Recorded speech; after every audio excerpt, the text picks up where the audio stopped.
Okay,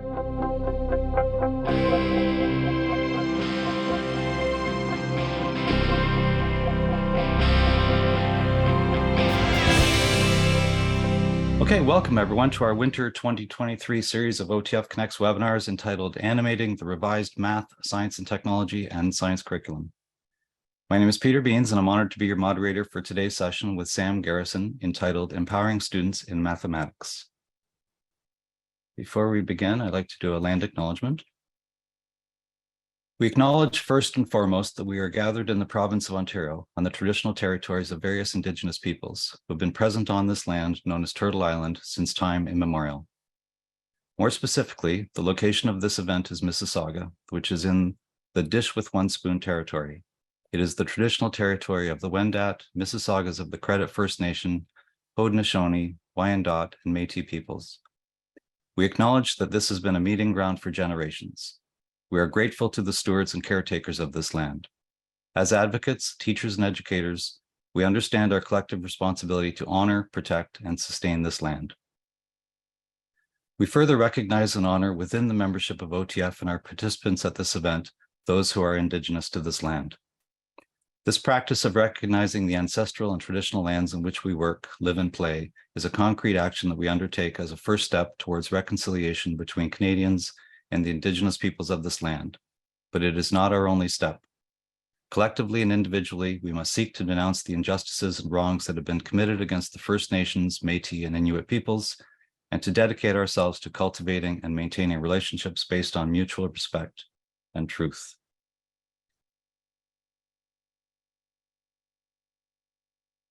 Okay, let's introduce our presenter today. Sam Garrison has been teaching secondary mathematics in the Toronto District School Board for the last 13 years, with a focus on supporting students who struggle with mathematics.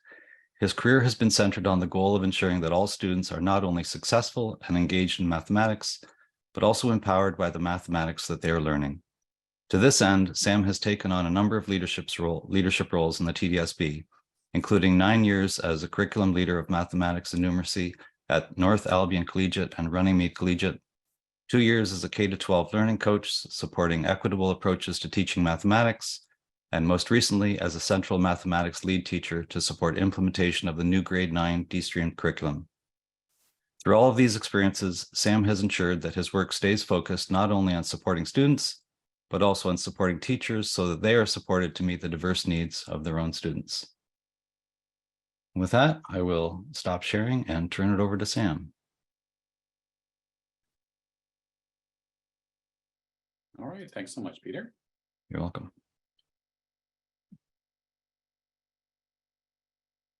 Okay. All right, everyone can see my screen all right there? Coming up? Perfect. Okay, awesome. All right. So I just want to get started by saying that, I'm really grateful to have this opportunity to speak to all of you tonight about this. Thanks for the wonderful introduction there, Peter.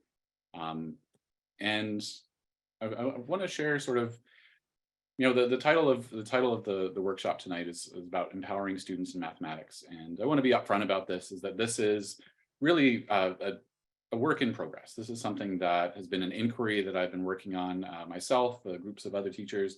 It's been informed by lots of help along the way, and it's an inquiry that's still ongoing. But it's that larger question of how do we make sure that we are using mathematics to empower students, and recognizing that mathematics in many ways has been used has been a tool that has unfortunately disempowered many students in the past, and I think many people have experienced that themselves.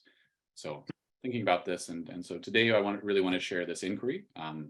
You're going to get some resources in here. You're going to get some supports in here. By no means is anything necessarily perfect, but it's definitely the latest iteration of this inquiry. So hopefully it provides you with some support as we look at implementing that new math curriculum, especially in the grade 9. But these are practices that can go beyond that. So I want to start off with a provocation for everyone to think of in the chat. And so I'm going to pose a question to you that I think is worth thinking about. And I want us to think about what would be different if math was an elective course. And I know that this is more a question for our secondary folks, where we have, you know, the electives within there, so the optional courses to take. But what would be different? What would be different in our approach to teaching mathematics? What would be different in what we might see from students? What would be different if math was an elective course? I know, for instance, I've got lots of colleagues that are, you know, teaching Canadian World Studies, and they always have to try to sell their courses in grade 11 and 12, because students, you know, they're required to take like a grade 9 geography, but to build your program and to build your department, they really have to make sure that they sell those courses. And that's something that we don't necessarily have to do as much in mathematics, but I think it's worth exploring what would happen if we did have to. So I'm going to give everyone just a minute in the chat here to think about what are some things that you think might be different if math was an elective course. So take your time, come up with some ideas in the chat. What do we think might be different? I'll give you a minute to think. And if there's not a lot of action in the chat, I'll just sign in as a fake account and put some in.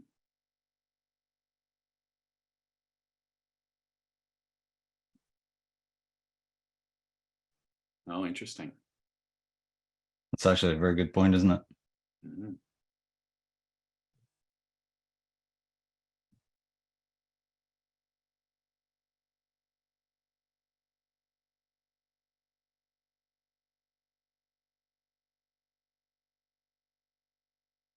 Mm-hmm. Yeah, that pressure to make it fun, to make it engaging. Mm-hmm. Is that an admission that math teachers don't want to make it engaging? Don't read too much into it, Peter.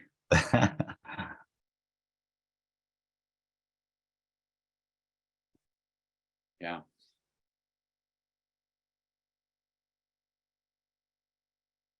Okay. Yeah, that's a problem in other areas too, like computer science. Yeah. And I think this speaks to, and I really like the point that Mary just made. I think it speaks to one of those huge challenges, because we know that mathematics is something that is this incredibly powerful tool that we want students to have. We want students to feel empowered by this tool. And if students feel like, you know, by the time they hit grade 9 that they're, you know, that it's not for them, then they sign out.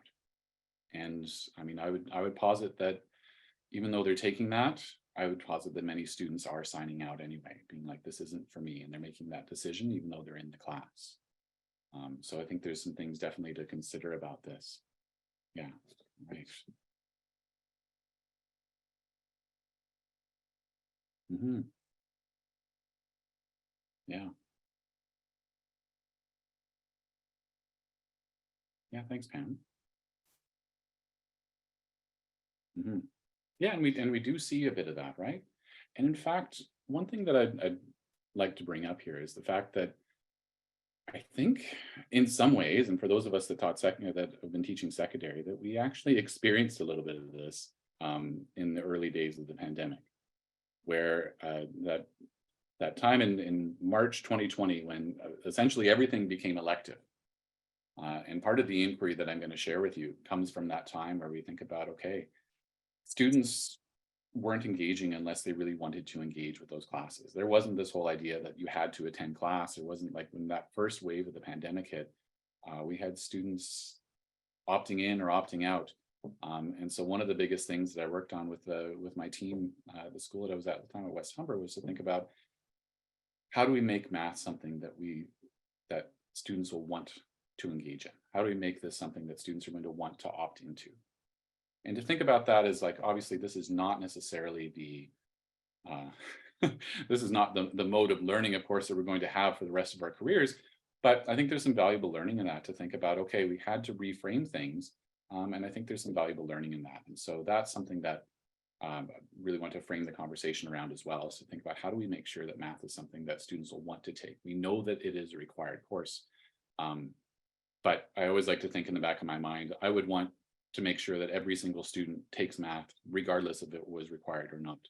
And to think about that as sort of an MO, my MO behind what we do in the math classroom. So thinking about this as a provocation, and thanks so much for the points in the chat there. I really appreciate the idea. But now framing this and thinking about, okay, let's suppose that this is the case and work on that assumption.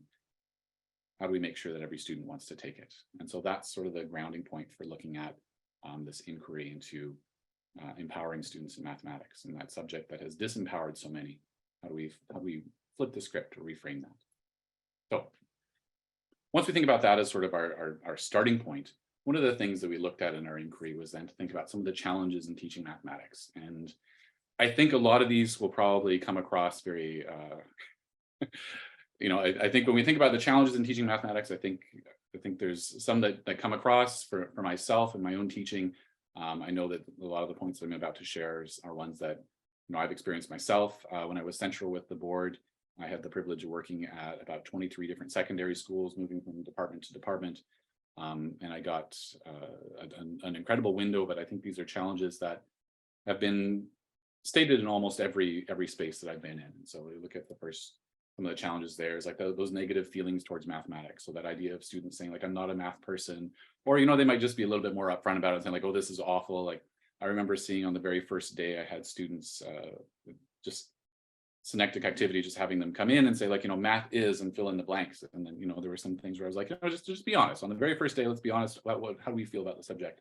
And, there's certain things that I couldn't share in a screenshot that were said to that prompt. And so thinking about, okay, those negative feelings and how do we overcome those? Because those are real feelings, and those are ones that,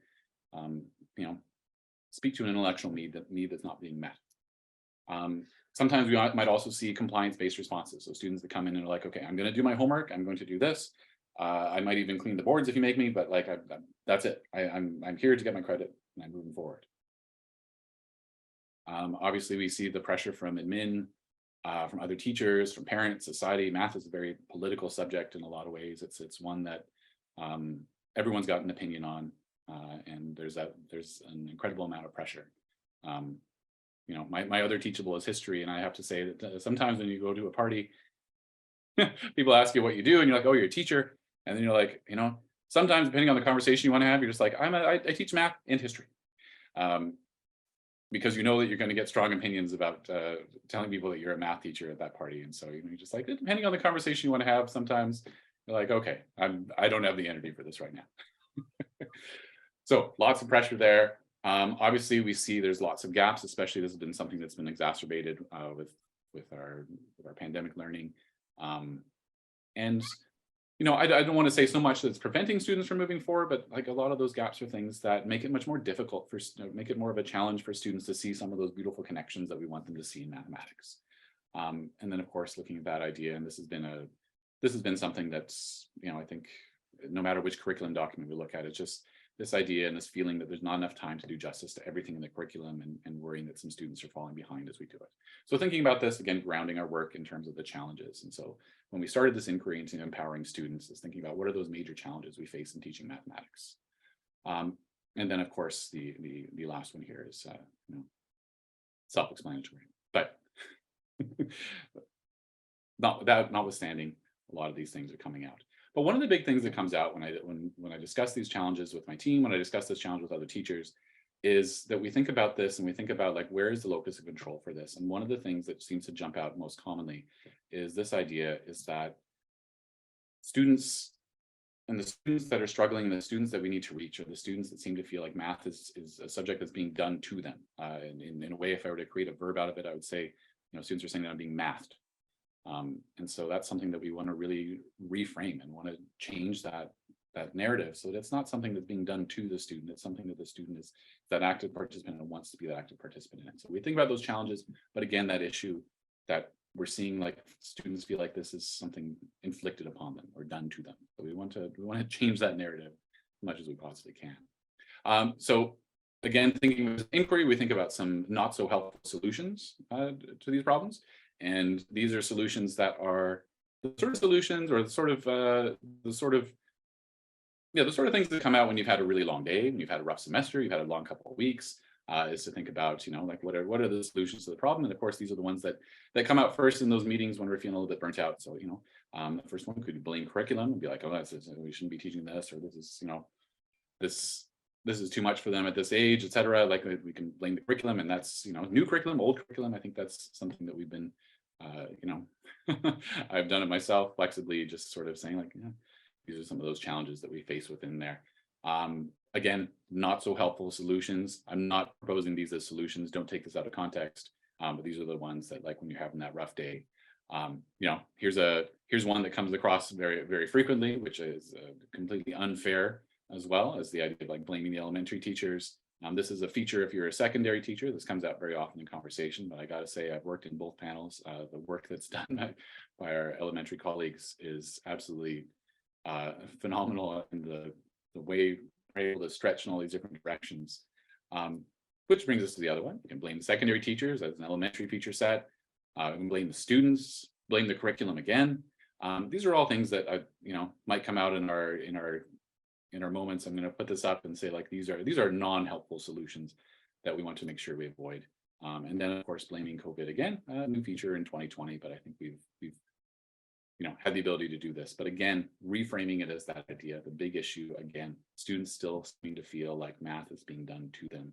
And so thinking about in our inquiry how we can make sure that we frame things around that. So again, I start this off by saying like these are some of those very unhelpful things that we can think about. Let's put those in the past and let's think about some of the inquiries that we can go into to make sure that we have some positive steps for this. So laying the groundwork, we look at the new grade 9, and a lot of the questions that I got when the grade 9 curriculum came out was, are students ready for this grade 9 curriculum? How are they going to handle some of those expectations? How are they going to handle some of the expectations around coding?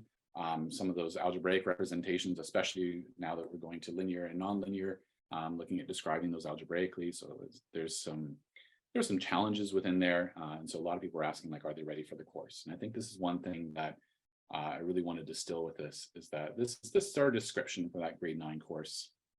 And I don't mean to be too controversial with this, but when we think about, you know, this description for the grade 9 course, one thing that I really want to highlight, there's lots of good stuff in the preamble up here, but what I really want to highlight, and I've highlighted with lots of teachers I've been working with this, is that when we design that course, is we think about this item down here, is that really it's great when students come in with an excellent mathematical background, but it is not and cannot be required. And so one of the first steps is we look at that grade 9 course and say, we need to make sure that every student feels like they are ready for this course when they come into it. And that's a big ask. Like that's a big ask. A lot of students have negative feelings towards mathematics, have had negative experiences, but make sure that students feel like, you know what, I'm ready for this course. And I think starting off on that foot is to say, like, let's make sure every student feels like they're ready for the course. And part of the big reason behind that de-streaming was so many students felt disempowered and marginalized by math curriculum. I remember I went to a session not too long ago with Peter Lillydahl, and he actually talked about this idea of math trauma. And I think, you know, it sounded hyperbolic at the moment, but then you think about like how many people have experienced this notion of, I have this negative experience from math class, and 20, 30, 40 years later, I can still remember the time that this happened in my math class. And so to think about how we have to make sure that we're not recapitulating that. So I think that this is really an opportunity to say, you know what, we've got this opportunity for this fresh start. We've had the curriculum now for a couple of years, to really hone in on that and say, like, you know what, there is no prerequisite to this. Every student that comes into there, full stop, is ready for this course. We need to find a way to help support and engage them through that course. I know that sounds like a big ask, and so that's why in the presentation here, we're going to be talking about a little bit about the how, or quite a bit about the how. So we know that why. We know that why. We know that sort of mission statement, but it's a big ask. And so in the presentation today, we're going to be talking about the how of this, and that's what the inquiry is all around. So thinking about the how and some of the big questions that come out on the how. Number one, coding. So how might we integrate it into the course? And we'll see some ideas for that as well today. By no means is this the definitive guide to how to integrate coding into grade 9 math. You'll see some examples that hopefully you can use in your classroom. You can use them tomorrow if you want. How do we make sure that students are ready for the grade 10 course? So again, looking at this and saying, you know what? Yes, we can open up the curriculum in grade 9, but there hasn't been much change in that grade 10 course. And so it's still laser focused on algebraic thinking, while the grade 9 course is very much a broad curriculum. So how do we make sure that students are ready for that grade 10 course is a very valid concern. How do we ensure that students that come into our classroom have that positive experience with math and feel empowered by it? That's a huge step, and that's again part of the thing we're going to discuss here. And then how do we help students re-engage in school after all that uncertainty and change in the last few years? Again, it's always been a challenge teaching grade 9 math because of some of the challenges that we mentioned before, but now it's become, I would say, even more so than in the past. So how do we help students re-engage in this? So this leads to that major inquiry question. And this major inquiry is like, how might we empower students to take ownership of their own learning? I want to thank a lot of the folks that worked on this inquiry with me. I want to thank Jason Toe from the TDSB that helped, Charlotte Kudajar from TDSB, Kayatasha Green. I've had lots of folks, and I unfortunately can't name them all because it's been in and out throughout probably the last 5 years in this inquiry and this design process. But thinking about, if we take this as our driving force, how do we make math an empowering a subject for students? And then think about what this looks like. And the discussions always came back to, okay, we have to think about how we're designing our course. We have to think about what's that pedagogical approach in the classroom. So it's not just the content in the course, but it's about like, okay, what's the pedagogy look like in the classroom? Then it frames around like assessment and evaluation. How do we shift that to make sure that we're meeting the needs of students and it's really improving student learning? What does that intervention look like? Because we know that there's intervention that's needed for students that are struggling with some of their numeracy facts, some of their number sense. We know that there's intervention that's needed throughout the course, and then looking at the tasks that we give to students and some of those larger tasks and how we make sure that those are authentic demonstrations of learning, but also something that students feel, again, like we said at the beginning, it's something that they want to do, something that they can take an active involvement in. So thinking about this is framing the inquiry. And so we look at this first step in the inquiry. This is a failed first step. So I'm just going to be upfront with that. This was a lot of discussion when I was central at TDSB. We looked at this and we're like, you know what? Really want to make sure that, like, if we can't think of a good reason why students should learn a mathematical concept, then we don't teach it. And this sounds great. It sounds like very powerful. And like, as a meeting, we're like, this is great. There's a small caveat to that, which is we still need to do it. So again, as an inquiry, this was like a first step. This doesn't work. We can't do that. But that's an inquiry. So I'm saying that there's ups and downs in this inquiry. This one we listen fairly quickly in the process. So this leads to a new design philosophy. So instead of saying like we're not going to teach it, we need to look at it and say, how do we make sure that we have a good reason for everything that we teach? And really starting from the groundwork of saying, like, when we design our course, to think about that question of where am I ever going to use this stuff? And recognizing that question can sometimes be like, I think we've all been there. We've been to that point where we've spent hours designing this lesson. We've come up with these, stations in the classroom. We've come up with all this great stuff. There's interactives, there's video, like all sorts of stuff with this. We've spent hours designing a lesson. And then a kid is like, where am I going to use this stuff? What's the point of this? And it's like cuts you down at the knees, right? And so you're like, oh, I should have tackled that earlier. So making that first and foremost, and instead of looking at this as something that, I know probably we've all had that question asked and felt that was kind of annoying at times or whatever, but to really think about that and flip it and say, you know what, this is actually an intellectual need that's coming out. This is something that students are saying, I want to know where I'm going to use this stuff. I want to have that, and to say, like, I'm coming in with an intellectual need. Let's tackle that. And so here, starting every task with that provocation that evokes some questioning, and starting with that, essentially the answer to that question right off the bat as we start our activities. So here we came up with this and we said, you know what, before we do anything, 3 expectations we're going to set in the classroom. Challenge ourselves and challenge our students to think about these 3 questions every time. I haven't done it this semester because apparently I'm not very organized, but in the past, what I've done is I've put this up in the room, and like on the first day of class, I'm like, I want you to think mathematics is that powerful tool. And every time you're learning something, I want you to be able to think about these 3 questions. And if we can't answer those 3 questions, then you have my permission to check out, because we got to make sure we can answer these 3 questions. So what are we learning? Why are we learning it? And why should we care? And if we make that first and foremost, and we make that something that we're accountable to our students, we're accountable to ourselves, then it frames that learning and helps them think about, okay, if we can't come up with that answer right now, we need to make sure we do it before we move forward with it. Okay, so that lays the groundwork. And now thinking about this, how might we empower students to take ownership of their learning as the major inquiry, and then thinking about how we design instruction and make some of those tasks that we know that students will want to do, some of those tasks that are going to hook students and get them engaged in the learning. And so rather than talk you through the process, I'm going to give you a task, and I'm actually going to ask you to respond a little bit in the chat on this one. So this first one here, you're probably familiar with the notice and wonder prompts. This has been popularized. I know, John Orr and Kyle Pierce have been using this for a long time. NCTM uses this, the notice and wonder. So I'm going to give you an image here, and depending on your bandwidth, that may or may not look very clear. It doesn't look clear no matter what. But I'm just curious to see. This is an image. I don't want to give it away too much. If you've seen this image before, please don't put it in the chat. But I'll give you a minute in the chat. Can I get anyone to guess what they think this is an image of? So just I'll give everyone a minute in the chat. What do you think this is a picture of? And if you've got the slide deck open, don't skip ahead.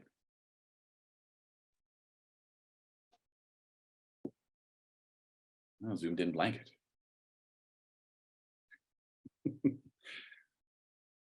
Yeah, carpet definitely. That definitely looks like some of the carpets in some of our older schools, doesn't it? Like that looks like I think I remember the library that I saw that in.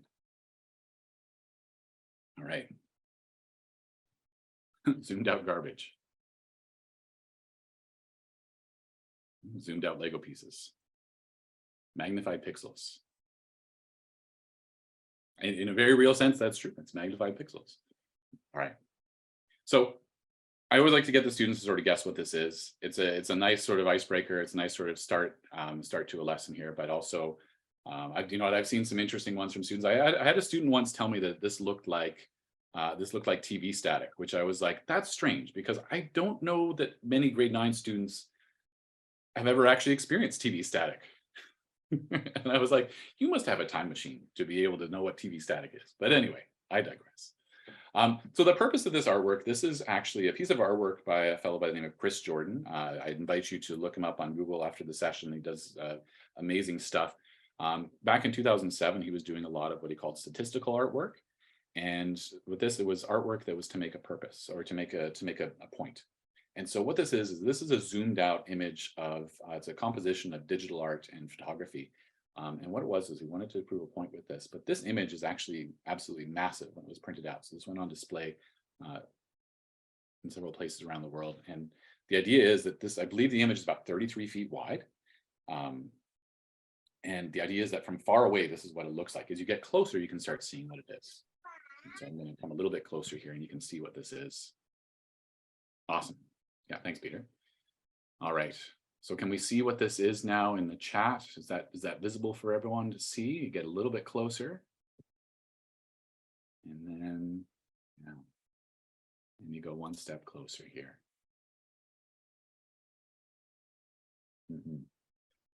Yeah, so it's garbage. And most specifically, these are plastic bottles. Now, I'm going to go back here. Does anyone want to take a guess as to roughly how many plastic bottles are in this image? Because that's one of the nice things that Chris Jordan does. He actually does the statistics behind this. So how many plastic bottles do you think are in this original image? There it is zoomed in. And there's the original image. So just throw in the chat, throw your best guess in the chat if you don't mind.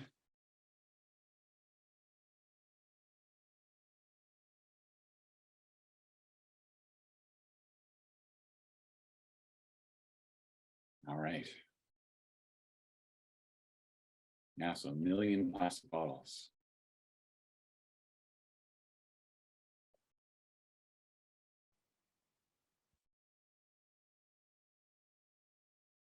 All right, we'll see if we can get one more response in the chat, but if we can't, I'll just I'll give away the ghost on this one. 1.5 million. Anyone going to play Price is Right rules? 1.5 and 1. All right. So zoom in on this, and this is part of the purpose of Chris Jordan's work is to look at this. And so the number here in the image is actually 2 million water bottles. And the reason why he chose 2 million is because he looked at the stats behind it. And this was the amount of plastic bottles that were disposed of in North America every 5 minutes. So that's a little bit more than the time since you first saw that image. That's 2 million. But also consider that that's back in 2007. So it raises some interesting questions about, is this something that's getting bigger? Is this something that's getting small? Like, how has this changed over time? So with that as our provocation, what I want us to do is I want us to think, using that as our provocation, are there some mathematical questions that we might ask about this? And so again, if folks are willing in the chat, if you were to be running a class with this, what are some questions that you might ask students, or that students might be interested in answering around this provocation? What's a mathematical question we can ask about this situation?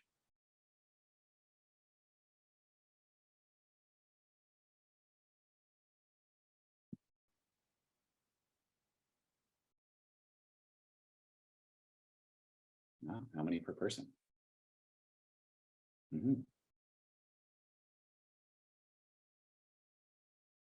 Yeah. So what's it in an hour, a day, a month? What is it per? What is that per capita? Is that what does that work out to in each country?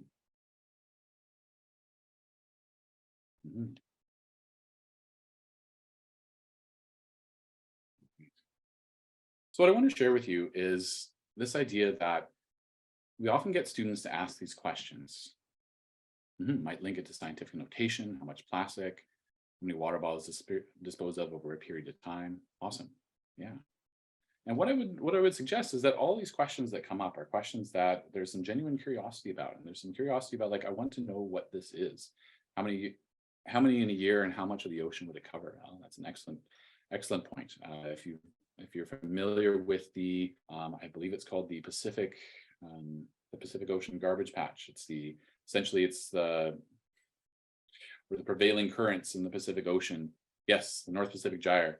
Where the prevailing currents in the Pacific Ocean, essentially there's an island of floating plastic that is or was roughly the size of Texas, and I believe it's grown recently and continues to grow.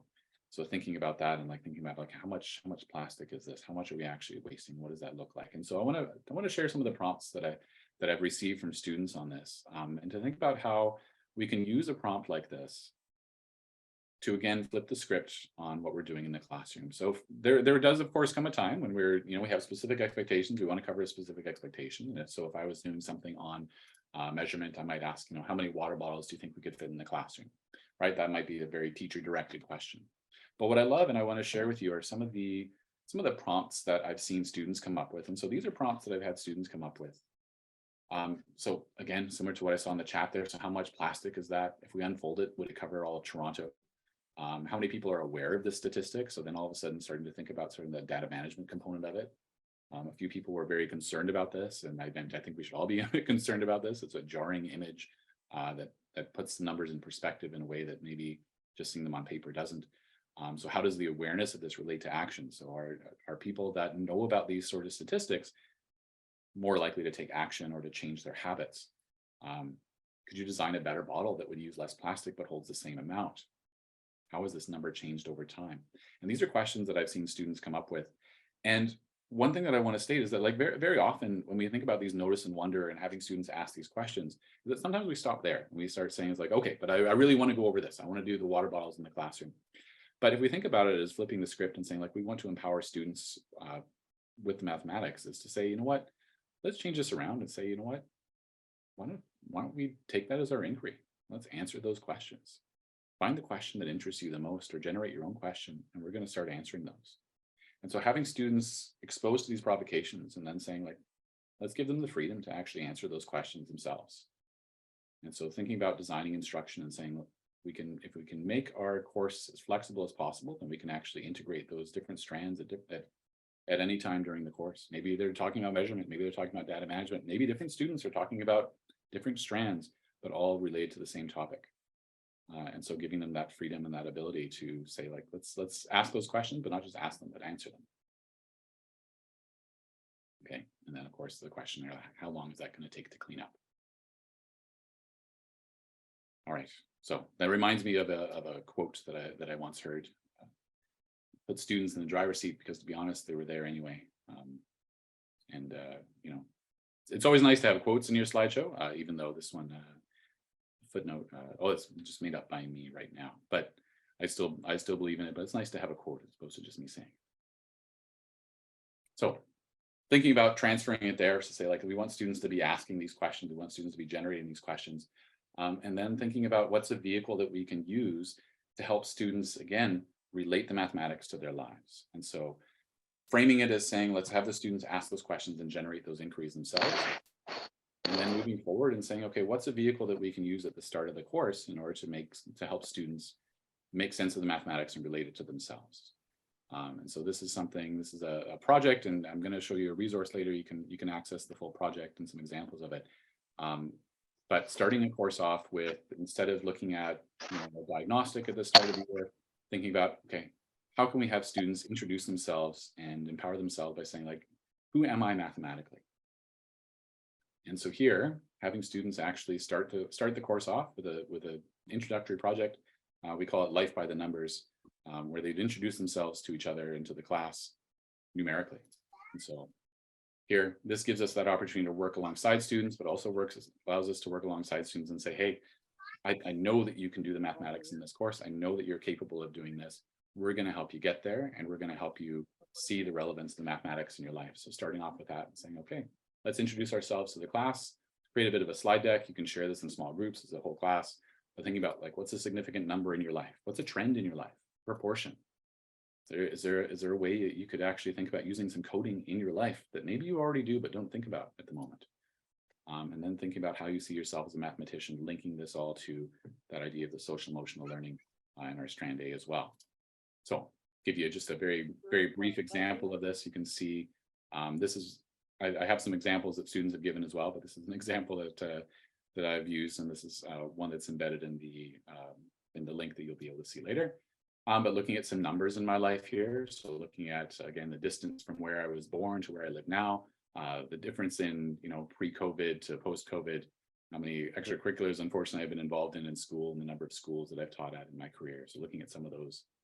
Then looking at a proportion in my life and sharing this with students and saying, you know what, during the pandemic, one of the best ways that I could keep in touch with my nieces and nephews is they were obsessed with Pokemon Go. I'm amazed at how many kids still are. But one of the things was it kept me active, and I was trying to connect with my nieces and nephews to say, like, okay, you know what? I want to try to earn the badge for walking 10,000 kilometers, and think about a proportion. How long is it going to take me to walk those 10,000 kilometers?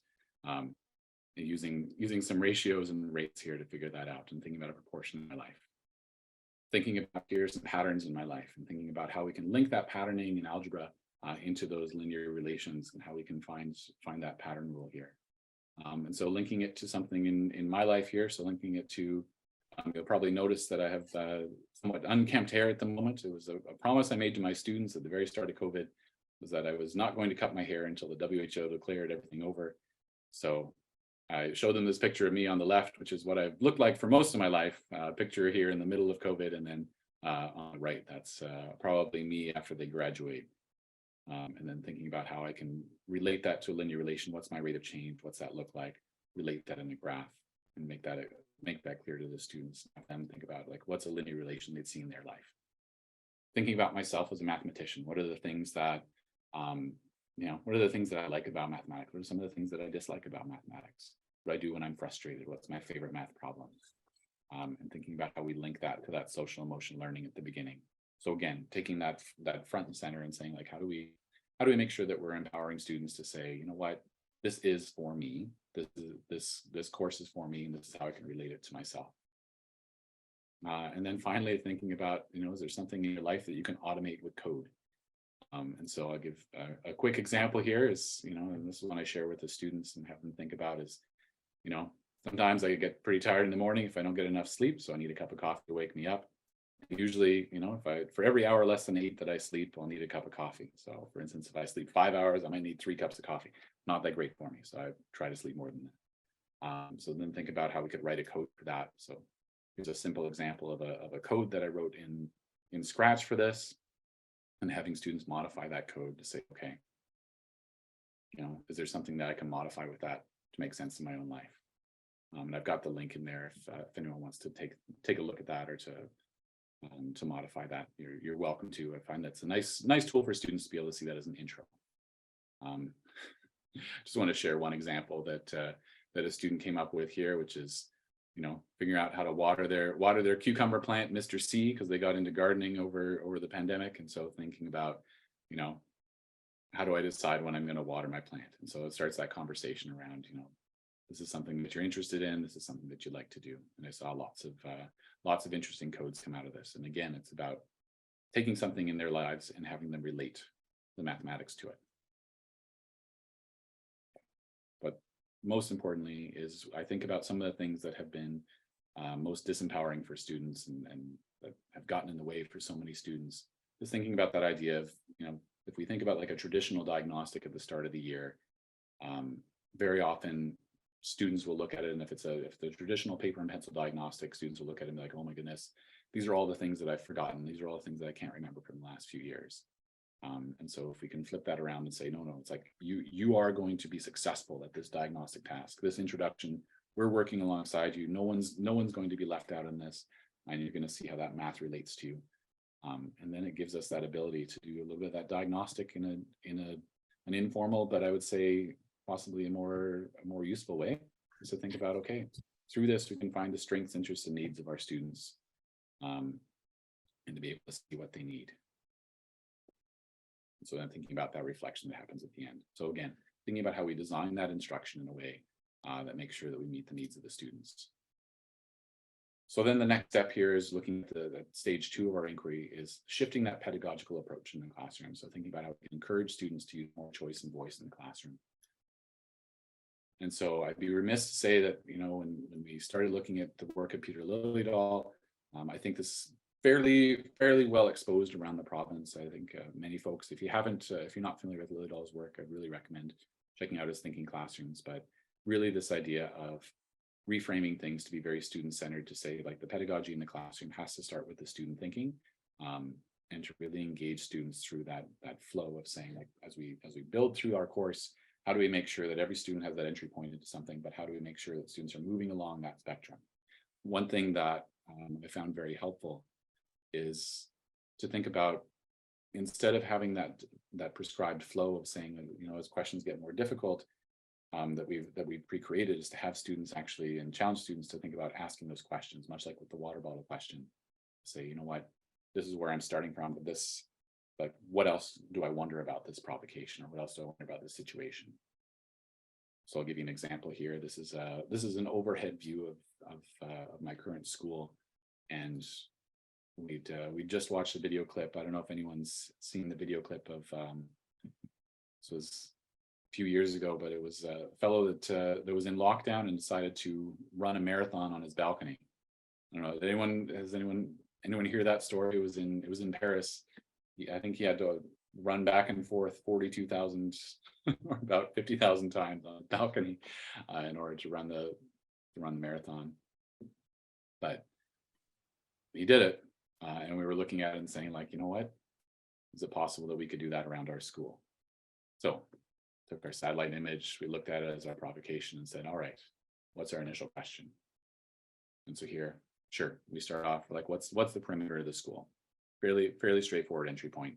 But then as we started generating questions, that's where I said, you know what, like, I'm going to let you run with it. What is the thing that you want to do to run with this question? That's the question I've come up with, sure. But I want you to start generating those questions, and I want your task in class to be to answer those questions. And I'll share some of the questions that came up from here. So here, student asked, like, okay, if we did need to run that marathon, how many laps do we need to do around the school?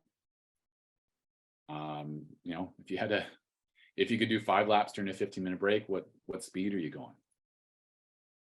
Here I had a student that was like, you know what, I want to go from point A to B. I want to take a shortcut across the field. Like, why am I walking along the building here?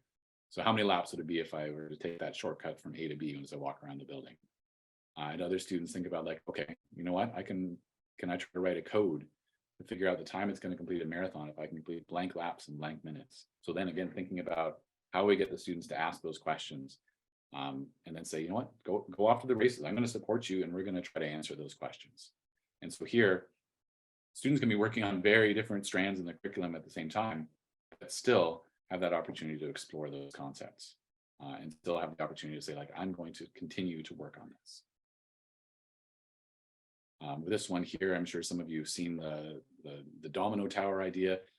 This one here, the notion is that if you take a small domino, you can knock down a domino that's 1.5 times larger in each dimension. And so thinking about this as our initial prompt is, if we've got here, first domino is very small, 5 millimeters tall, 2 millimeters wide, and 1 millimeter thick. How many dominoes would it take to knock over the CN Tower if we get to that point? So this might be our initial provocation. We watched this video of this design. If you haven't seen the video, the link will be embedded as well. But it's an interesting provocation to see, like, okay, how many dominoes would that take? But then to, again, open it up to students, say, like, let's ask the question and let's start answering those questions. So students saying, okay, well, what if I wanted to do this with just 40 dominoes? How big is that going to be? What if that first domino, like, you know what, I know this domino weighs this much. How much is that last domino going to weigh? How heavy is that? And then finally, can you write a code or pseudocode or Python to figure out the weight of a given domino? And so thinking about here, again, encouraging students to ask those questions. I come up with that initial prompt, but at the beginning, we spend lots of time generating the questions that you want to ask and then saying, all right, go to it. We all want to answer that initial prompt, but I want you to think about what are those other questions you're going to ask around it. Okay. Last one, I promise. If anyone's ever seen the idea of the infinite ice cream, this is a nice one. I got this one from a site called 101 Qs, which is linked to my site as well. And this idea that, you know what, I want to go on a diet. The first day I'm going to have 4 scoops of ice cream, the next day 2, next day 1, next day half. And eventually, how big is that scoop going to be in 10 days? And then having students think like, well, how much ice cream am I going to eat in total over those 10 days? It was 2 kilograms. How much ice cream am I going to eat in a year? And then thinking about, can I write a code to figure out how much ice cream will be eaten on day blank? So again, thinking about integrating all these different ideas into the course and being flexible with the idea that we may not be in a specific strand at a specific time, and that's okay. All right. Then of course, and I think these have been popularized over the last few years, which is great to see, the idea of giving students choice. And I know that a lot of the language we used a sports analogy because that's what students wanted to use, but I know that probably more popularized is the idea of like the mild, medium, and spicy level. I've seen people use mild, medium, spicy, extra crispy, but giving students choice in what they're working on to make sure that we're meeting their needs and making sure that they're growing towards that goal as we move forward. All right, so we've looked at shifting instruction, we've looked at shifting our design, we've looked at shifting our pedagogical approach. Now we think about within the inquiries, how do we make sure that we're rethinking assessment evaluation and focusing on evidence of learning? So again, bringing up this idea that primary purpose of assessment evaluation is to improve student learning. And if we think about that as our grounding for the inquiry, then that becomes that starting point to say, okay, let's make sure that everything we're doing in assessment evaluation serves this purpose. And further to that is to look at this and say, you know what? I really love this quote from Grant Wiggins, which is to say, like, we always talk about evidence. So here, thinking about that purpose of assessment, and it sounds very pejorative, but I kind of like the quote is if we think about it in terms of evidence, then the idea is that we're trying to have enough evidence to convict the child of, or convict the student of learning the material in the course. And if we think about it that way, and we think about, okay, how can we help the students create some evidence and create that evidence to show that they've learned the concepts. So big step we looked at was saying, okay, let's take the big ideas and let's reframe them in student-friendly language. These are some of the specific expectations from that grade 9 course, and saying, okay, let's put that into some student-friendly language. And after we put it into some student-friendly language, let's create a bit of a chart here to say, okay, we're going to be bouncing around this course. Students are going to be working on different strands all over the place. What we want to do is we want to have some sort of tracking tool to say, you know what, if a student's demonstrated their understanding of coding through doing that domino tower question, that's great. Let's make sure that we honor that and make sure that we have a way of showing that they have that evidence of learning. And so here, creating that checklist here, and so it's similar in many ways to what some of you may have seen around standards-based grading and things like that, but to look at how we can make sure we have that evidence for that assessment. So this really empowers students to take control of their learning, to say, you know what, I have evidence. I know that I've completed this skill. Providing that information for us to do some small group interventions to make sure we're supporting students over time. So if we're looking at this and we're saying, you know what, like there's lots of students that are really struggling with this idea of creating and solving equations, and we can support them with that and have that data. And then really making sure that we focus on what's most important. When we have this sort of tracking tool, we can go back and say, you know what, I need to intervene with this group of students on this material. And so then using this to identify those areas of growth and making sure that we're clear on what those areas of growth look like. Now, one of the big things that we started integrating there is looking at how we can build a math portfolio. And I want to thank Paul Alves for his support with this, is looking at, how we can have students over time building those math portfolios and providing those evidentiary portfolios of their work. These are just some samples of what students have done. It can be all sorts of different things. It can be pictures of what they do on their whiteboards. It can be pictures of what they're doing in their notebooks. It can be things that they've done online. If some of you are using Knowledge Hook, things like that. But having that evidentiary portfolio moving forward and saying like, okay, if we're looking at saying like, do we have enough evidence to convict the student of learning the material? Put the student in the position of the lawyer and have them say, you know what, here I'm going to make the case that I've learned the material for this course. And so another example of some of those portfolios that you might see. Okay. Step 4, and we're getting near the end here, looking at this inquiry, is thinking about putting the student in charge of remediation and intervention. And one thing that I want to say about that remediation and intervention is that a lot of the time when we think about gap closing, is that there's a lot of pitfalls when we look at gap closing. There's a lot of dangers to potentially looking at gap closing. It starts us off with that deficit mindset the students are capable of. And that's not to say that there aren't gaps. There are tremendous gaps. There are tremendous areas of growth that a lot of students have.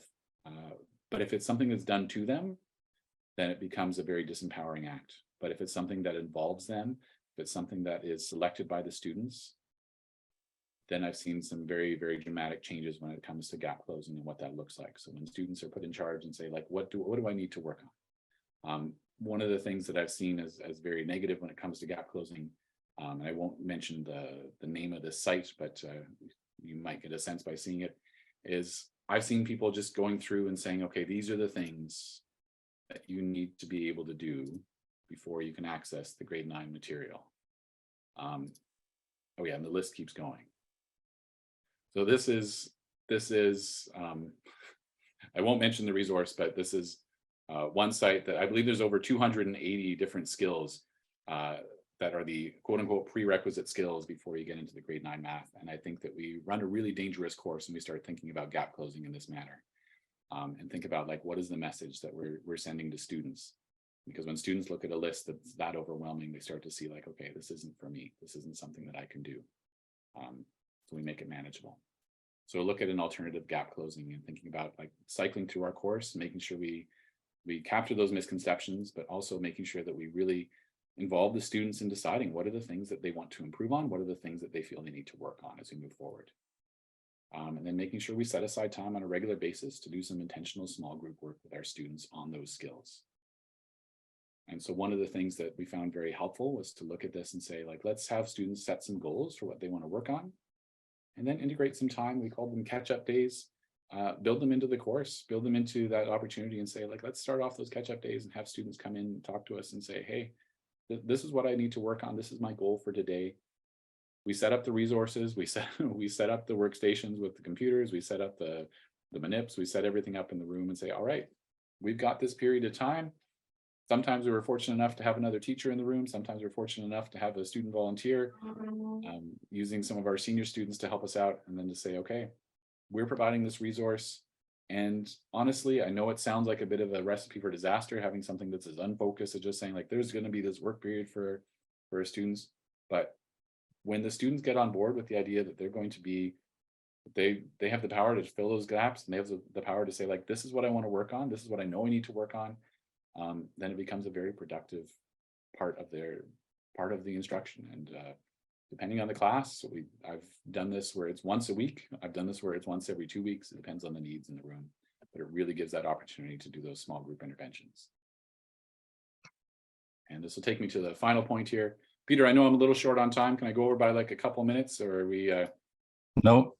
No? Okay. No problems at all. No problems at all. Okay. The last part here, and I think this is the part that to me ties it all together. We've looked at designing instruction, shifting the pedagogical approach, shifting our view of assessment evaluation, thinking about what intervention looks like, and then finally capping it off by looking at, okay, how do we make sure that our courses are centered around something that is very meaningful to students? And that's where we started looking at project-based learning. And this was something that, again, was born out of the pandemic times, is to think about, we introduced this idea of we call it the wiki-do-it. project, which, you know, thanks and sorry to Dan Meyer, who came up with the original title for this. I believe that was the original title of his blog years ago, but it was, "What can you do with this?" And so really just flipping this around and saying, you know what, we've looked at these concepts in class, and now let's take that a step further. I want to see what you can do with this. Can you show me where you can find the relevance or the importance of this? And after taking those stages where we're getting students to ask those questions and answer their own questions, thinking about what that looks like in the classroom, the introduction of this project actually can go fairly smoothly once you've set the stage for it with the previous topics. And it really lends itself to differentiation, to say, you know what, not every student's going to be doing the same project, but if you want to provide some evidence to say that you understand a certain concept, let's do it. Show me what you can do with this. And I've been kind of amazed by some of the results that I've seen by this. So this is a student. I don't know if anyone, I don't know if anyone's ever played the game OSU. I had never heard of this before. But a student in my grade 9 class said, you know what, they played a lot of OSU. I had to look it up. They showed me what it is. It's the most frenetic, reflex heavy. I almost got dizzy watching her play it for 30 seconds. I was like, I don't know what's going on. But she was like, she's really into this. And she was like, okay, my global ranking right now is 532,210, but I know that I'm increasing in that. So she figured out, like, when am I going to actually reach #1 in the rankings if this trend continues? I'm making some assumptions as I do this, but what is this going to look like? So I'm making that trend, making that graph, and seeing, like, okay, I can make a linear relation for this one and describe this. I had another student think about how long it would take for everyone to get fully vaccinated. What does that look like? That was a question she was really interested in terms of ratios and rates. Here I had a student who was wondering, you know, how long would it take? And they were in the practice with their mom of memorizing the Quran. And so, like, how long is it going to take me to memorize the Quran given the rate at which I'm moving at the moment? And so then thinking about multiple methods to verify that, and thinking, like, that's a great demonstration there of your understanding of ratios and rates and proportional reasoning in an application. And then this last one I want to highlight, because this one is, I want to highlight this for a couple of reasons. One of the reasons I want to highlight this is because it's so ridiculous. It's a question that I would never give to a student. I would never tell a student to do this question unless I wanted to disengage 99% of my students. But I had a student who was like, you know what, this is the question I want to answer. And I was like, okay, you go for it. They wanted to figure out how many mangoes it would take to fill their room. And I was like, okay, that sounds kind of silly. But, like, I also want to figure out what the carbon footprint would be of shipping all those mangoes to my room. And so they went through this whole process of saying, all right, well, I know that this is where most of my mangoes are coming from. I know this is the distance that it takes. I know that this is roughly the fuel and the cost that's going to be consumed by the shipping container. I was like, okay, that's interesting. Like, we're getting somewhere with this. And then let's go a little step further and just be like, well, I know it's going to be shipped in here around Cherry Street, and I know I'm going to buy it from the no-frills down the street. And I also know that I'm going to have to fit in my mom's Toyota Matrix. So I know that I can find, this is the volume of my mom's Toyota Matrix and how many trips I'm going to have to take back and forth, what the carbon footprint of that is, and then figuring out overall what the carbon footprint is of shipping all those mangoes. And I want to bring this up because I was like, this student was so excited to solve this problem. And this is a problem that I would say that if I saw this in a book, or if I was assigned this question, I would never want to do this. I'd be like, who wrote this? I would never want to solve this problem. But this is a question that, because it came from the student, it came from their personal interest, and no judgment, as strange as this provocation was, I was like, awesome. This showed me, like, the student was coming up with something that was interesting to them. And I was like, awesome, you go for it. And that, to me, I wanted to cap off tonight with that, is to say, that to me was the biggest demonstration that, to me, I was seeing that things were working, where I'm like, students are starting to ask these questions, are starting to come up with those provocations. So I'm going to skip back past the student feedback for just a second here, and just reframe it, thinking about the overall inquiry. And so thinking about, again, designing that instruction, in a way to make those tasks that students will want to ask questions about and students are interested in. Shifting the pedagogy so we make sure that the class is focused around those student questions, but also in a very student-centered way. So using that thinking classroom model, rethinking that assessment evaluation, and putting students in charge of saying, like, I'm going to collect that evidence and I'm going to show you, I'm going to prove to you that I know this material, and make sure that put them in the driver's seat for that. And again, putting them in the driver's seat for that remediation and intervention. I've seen such amazing gains with that when students are the ones that are empowered to say, okay, I know I need to work on this. Help me put together a plan and let's work on this together. And then finally wrapping it all up with that project-based learning, and saying, like, something as simple and as low prep as the what can you do with this project, provide me the evidence and link it to curriculum expectations, has been so powerful. So I just want to put up on here is some of the student feedback that I've seen from the students, some of the things that they've shared as we've gone through the inquiry. And I promise the one at the bottom is not a plant. All right. So I want to thank you all for your patience. I know I've gone through an awful lot in this period of time. But if you do have any questions or comments, I'll be sticking around for a while. And also, if you want to email me, that's my email address. I'd be happy to continue the conversation there. Also, this is the link, I believe, Peter, everyone's getting the link to the slide deck, correct? Yep, I've just dropped a number of links in the chat, including Okay. a link to the feedback form, which I'm just going to talk about in a second, as well as to the presentation, your email address, and then your Google site as well. And then an email is going to be going out tomorrow or the day after that, with a link to the video. And the notes from the chat, I'm going to compile them all together and send them into OTF. So those will be attached to the video when they put it on their YouTube site. Okay, awesome. Well, thank you all so much for joining us tonight. I'll be, like I said, I'll be sticking around for some questions at the end. And like I said, feel free to send me an email. I've also got, if you're interested in some of the resources that I've shared tonight, those are all linked on that site that I've shared there as well. So anyway, thanks again, folks, for joining, and I'll stick around. Thanks so much, Sam. You know, when you started by saying, if you can't think of a reason to teach a mathematical concept, don't teach it. I thought, oh no, what are we in for? But I'm glad to see that you turned that around and started talking about context. I think context really is the secret. You know, so many students come into math class and wonder, like, why are we here and what is this good for? You know, how am I going to use this in my life? And if they know the context, then hopefully they'll want to be there. I was really intrigued by your idea of a math portfolio. I know when I was still in the classroom, I got rid of exams really early on in my career and replaced it with a portfolio, and like even in computer science class, right? So I have one question for you. How do you approach the portfolio idea with your students? And is that a regular part of your assessment, or more specifically, your evaluation?